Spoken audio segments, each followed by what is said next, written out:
When I see the cost of bread up 10 or 10.8%, I thought, how many people out there today, how many small families or, how many people or large families even are forced to make decisions of, hey, we're not going to have nearly as much food on the table as we did a year or 2 or 3 ago. And, you know, I feel like America is the greatest country ever, and I know most people I know feel the same way.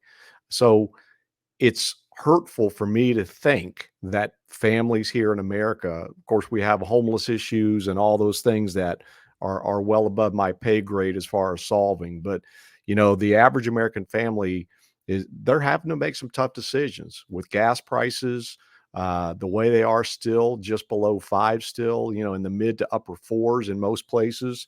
It's a tough decision. They gotta get up, they gotta go to work, they gotta feed the family, and if you're a retiree on a fixed income and you got a 5.9% raise last year that went into effect this January, but guess what? They canceled it out with a raise of $22 and change on their Medicare Part B of the Social Security deduction.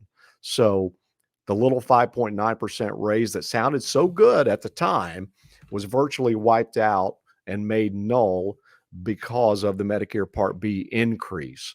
So people are making tough decisions. It's a difficult time right now for a lot of families.